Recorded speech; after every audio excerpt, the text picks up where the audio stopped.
Shalom. Hari ini kita boleh ada di minggu ketiga di bulan Oktober. Masih kita dipayungi dengan tema membangun spiritual Kristen. Sedangkan di dalam minggu yang berjalan ini, pemimpin yang membawa pembaharuan hidup. Jemaat yang diberkati dan dikasihi oleh Allah, hari ini kita belajar tentang kisah Yusuf. Bagaimana dia menjadi seorang pemimpin, bagaimana dia mampu untuk membawa pembaharuan hidup, bukan hanya di Mesir, tetapi kepada bangsa Israel. Namun kisah perjalanan Yusuf yang tentu kita ketahui mulai dari kita masuk sekolah minggu, bahkan sampai detik ini, pasti kita terfavorit dengan kisah Yusuf. Bagaimana dia seorang pemuda yang sungguh luar biasa. Bukan hanya dia waktu masih muda, tetapi ketika dia masih anak-anak.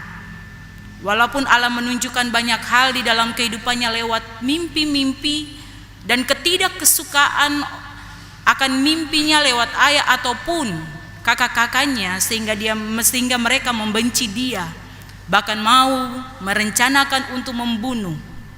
Tetapi apa yang dilakukan oleh Ruben sang kakak? Tidak baik kalau kita membunuh adik kita sendiri. Jemaat yang diberkati dan dikasihi oleh Tuhan kita Yesus Kristus. Namun perlu kita ketahui bahwa perjalanan yang dialami oleh Yusuf lewat sikap dan tingkah langkah yang telah dibuat oleh kakak-kakaknya, ternyata itu adalah jalan yang direncanakan oleh Allah, bukan kehendak mereka sebagai kakak beradik.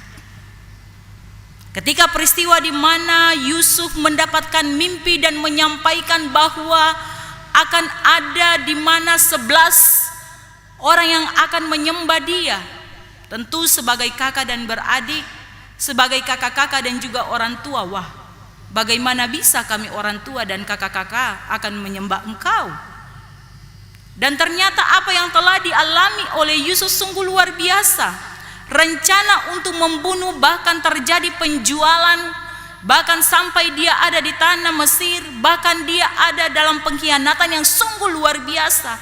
Ternyata sikap Yusuf, dia tidak pernah menentang dan bahkan mengatakan, kenapa Tuhan, kenapa Tuhan, kenapa? Dia tidak bertanya dan bertanya, tetapi dia melalui setiap proses yang Allah izinkan untuk terjadi di dalam kehidupannya. Kira-kira Bapak Ibu yang diberkati dan dikasihi oleh Allah, kalau kita ada di dalam posisi seperti Yusuf, mampukah kita menjalani akan hal yang demikian? Tentu 1-2 minggu, 2 bulan, 3 bulan ataupun bertahun, itu tidak akan mampu kita jalani. Tetapi hari ini kita diajarkan melalui sikap Yusuf, bagaimana kita akan meladani teladan yang telah dia lakukan. Dan ternyata kisah perjalanan Yusuf itu seperti Yesus sendiri. Dan Bapak Ibu yang diberkati dan dikasihi oleh Allah, apa yang telah dialami dan dirasakan Yusuf itu sungguh luar biasa. Ketika dia berada di tanah Mesir dan ketika terjadi sesuatu hal yang membuat dirinya harus dipenjarakan karena istri dari Potifarnya membuat nama baiknya hancur sebagai seorang pemuda, sebagai anak Tuhan, tentu dia tidak minta keadilan karena dia tahu akan tiba waktunya dia akan mengecap segala kebaikan. Proses di mana dia ada di penjara pun dijaga dan dipelihara oleh Allah sendiri. Bahkan ketika terjadi mimpi yang dilakukan oleh para juru minum dan juru roti pun dia ungkapkan. Sehingga dia katakan, kalau engkau keluar, ingatlah akan diriku. Dan terjadilah di mana Firaun dia memimpikan 2 hal yang di mana akan terjadi kelaparan, di mana akan terjadi berkat yang sungguh luar biasa. Dan apa yang dilakukan oleh juru minum, saya teringat dengan orang Ibrani ketika kami berada di penjara. Dia menerjemahkan mimpi-mimpi kami dan juru roti mengalami hukuman mati, sedangkan saya mendapatkan tempat sesuai yang diartikan dari mimpi tersebut. Bapak Ibu yang diberkati dan dikasih oleh Allah, ternyata mimpi yang telah dilakukan oleh Firaun itu adalah mimpi yang dimana Allah mempercayakan banyak hal di dalam kehidupan dari Yusuf sendiri. Sehingga dia menerjemahkan mimpi tersebut, apa yang dilakukan oleh Firaun. Dia memilih Yusuf untuk menjadi penguasa. Dia memakai Yusuf, dia mempercayakan banyak hal dan mengelola apa yang telah akan terjadi ke depan. Dan ternyata selama 7 tahun mereka menimbun segala hasil-hasil yang ada. Mereka mengelola segala milik kepunyaannya untuk persiapan 7 tahun ke depan. Baru 2 tahun Bapak Ibu yang diberkati dan dikasih oleh Allah, orang-orang Ibrani sudah mulai datang berbondong-bondong untuk mencari makanan. Mereka mendengar bahwa Mesir telah menyediakan makanan bekal yang sungguh luar biasa. Dan inilah yang telah dialami oleh kehidupan dari kakak-kakak dari Yusuf. Bapak Ibu yang diberkati dan dikasih Tuhan, ketika dia melihat kejadian hal yang demikian, di mana dia menyaksikan kakak-kakaknya sedang mencari kebutuhan kehidupan mereka, ada banyak hal yang dia lakukan di sana. Tetapi di dalam Alkitab mencatat 7 kali dia menangis. Tangisan yang dilakukan oleh Yusuf bukan karena tangisan penyesalan, bukan karena dia memarahi kakak-kakaknya, tidak. Tetapi tangisan yang dilakukan oleh Yusuf itu karena belas kasihan. Dia tidak mengingat akan kesalahan yang pernah dibuat oleh kakak-kakaknya. Dia tidak mengungkit. Dia tidak meminta kepada Allah untuk menghukum mereka. Tetapi firman Tuhan sangat jelas mengatakan bahwa Allah telah mempersiapkan Yusuf lewat jalan-jalan yang telah dilakukan oleh kakak-kakak mereka. Bapak Ibu yang diberkati dan dikasih oleh Allah, kisah perjalanan Yusuf sungguh luar biasa. Sehingga apa yang telah dilakukan oleh Yusuf kepada saudara-saudaranya, ketika mendengar tentang Benyamin adiknya, bahwa ayahnya sangat mengasihi dan mereka juga mengasihinya.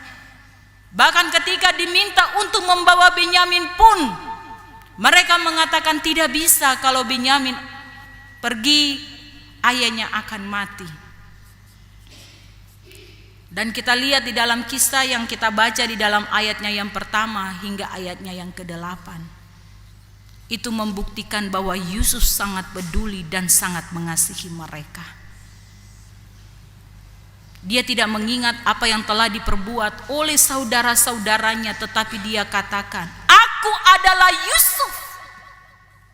Aku adalah adik kalian yang telah direncanakan untuk membunuh, dan kini aku dijual sampai berada di tanah Mesir. Di dalam nats pembimbing saya ambil di ayatnya yang ke-5. Janganlah bersusah hati dan janganlah menyesali diri, karena kamu menjual aku ke sini, sebab untuk memelihara kehidupanlah Allah menyuruh aku mendahului kamu. Sebagai seorang adik, dia berusaha untuk meyakinkan kepada saudara-saudaranya bahwa janganlah bersusah hati, janganlah menyesali diri karena dia pasti tahu ketika yang di depan ini adalah adiknya, pasti dia akan merasakan ketakutan.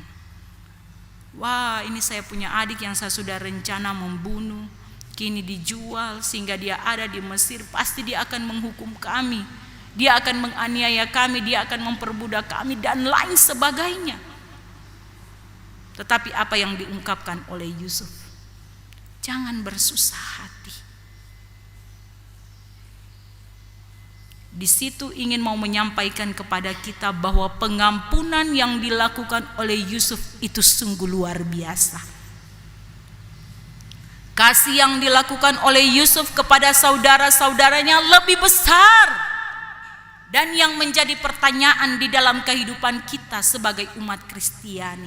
Ketika kita ada di dalam posisi seperti Yusuf, banyak orang yang ingin merencanakan kita gagal. Banyak orang yang sedang merencanakan agar hidup kita semakin hancur, memfitnah kita kiri dan kanan, membuat jalan kita seolah-olah buntu. Lalu apa respon kita sebagai anak-anak Tuhan? Apakah kita datang ke gereja atau kita ke rumah lalu kita berlutut dan meminta Tuhan keadilan? Tuhan meminta agar supaya mereka yang telah menyakiti hati kita harus dihukum oleh Allah. Mari kita belajar dari kisah Yusuf. Mungkin gampang-gampang susah, tetapi ketika kita melakukan itu dengan sukacita, percaya dan yakinlah, selalu saya sampaikan, akan tiba waktunya kita akan menuai segala kebaikan Allah. Kapan dan waktunya tidak perlu kita tahu, tetapi hari ini mari kita kerjakan apa yang patut kita lakukan sebagai anak-anak Allah. Mungkin hari ini kita sudah mengampuni, mungkin hari ini kita sudah mengasihi, tetapi besok lagi orang yang lain datang menyakiti hati kita. Apa yang harus kita lakukan? Mari tetap kita menabur kasih, sukacita, karena berkat yang akan terjadi bukan datang dari mereka, tetapi dari Allah Sang Pemilik hidup. Itu yang harus menjadi inti kekristenan kita sebagai orang Kristen. Kita mencari apa yang perlu kita lakukan, tetapi urusan segala sesuatu yang Tuhan inginkan dalam hidup kita, kita serahkan kepada Tuhan. Jangan pernah kita meminta Tuhan saya sudah lakukan, lalu apa yang akan kita terima daripadamu. Tetapi kerjakan apa yang perlu kita lakukan. Selebihnya biarlah Tuhan yang bekerja untuk mendatangkan kebaikan. Kalaupun besok dia masih ada di dalam kenyamanannya untuk menyakiti hati kita, mencari celah, biarkan. Karena akan juga tiba waktunya dia akan menuai. Ini yang akan kita lakukan sebagai seorang Yusuf Kristen masa kini. Untuk menjadi pemimpin yang mampu membaharui kita, bukan hanya untuk kita lihat orang lain, tetapi mari kita belajar mengikuti teladan Kristus agar apa yang Tuhan kehendaki dalam kehidupan kita benar-benar nyata. Dan ternyata apa yang terjadi Bapak Ibu? Ketika pengampunan terjadi, pemulihan itu berlaku bagi kehidupan saudara-saudara mereka. Dia memboyong seluruh keluarga mereka untuk datang di tanah Mesir. Bahkan Firaun pun memberikan hadiah yang cukup besar bagi mereka, mengutus setiap para pengawal untuk membawa kehidupan dari keluarga Yusuf. Bahkan memberikan tempat yang nyaman. Apa yang patut mereka lakukan pun disediakan oleh Firaun. Dan selama 5 tahun ke depan, apa yang disampaikan oleh Yusuf, akan terjadi kelaparan yang sungguh dahsyat. Tetapi mereka dijaga dan dipelihara oleh Yusuf di tanah Mesir.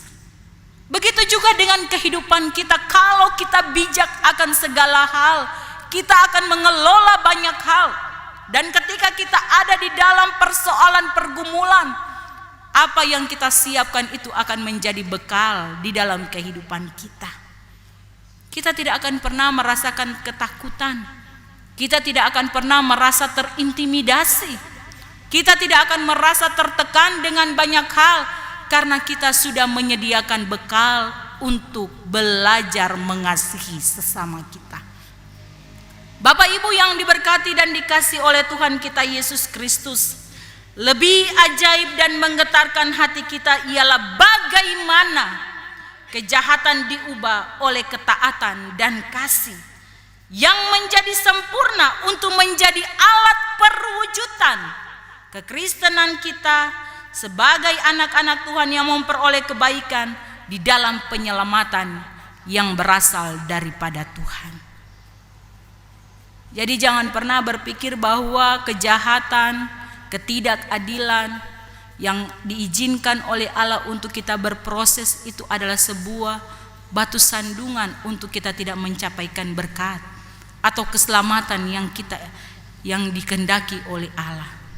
Tetapi justru dengan kesukaran, dengan berbagai pergumulan, dengan berbagai persoalan, itu akan membuat iman kita semakin kuat. Karena dengan hal yang demikian, hidup kita selalu berpasrah penuh kepada Allah. Mari kita jadikan Tuhan sebagai sumber segala sesuatu, baik di dalam ketika kita ada dalam pergumulan, ketika kita ada dalam sukacita, bahkan ketika ada di dalam tekanan yang berat sekalipun. Biarkanlah Tuhan itu menjadi dasar di dalam kehidupan kita, sehingga apapun yang terjadi Bapak Ibu tidak akan pernah tergoyahkan karena kita memiliki iman. Jemaat yang diberkati oleh Tuhan, marilah kita membawa diri kita menjadi seorang pemimpin yang mampu untuk membaharui hidup kita dan orang lain. Dan biarlah Tuhan menjadi kekuatan kita dan menjadi sumber segala sesuatu di dalam perjalanan kehidupan kita. Tuhan Yesus memberkati firman-Nya dan kita semua. Amin.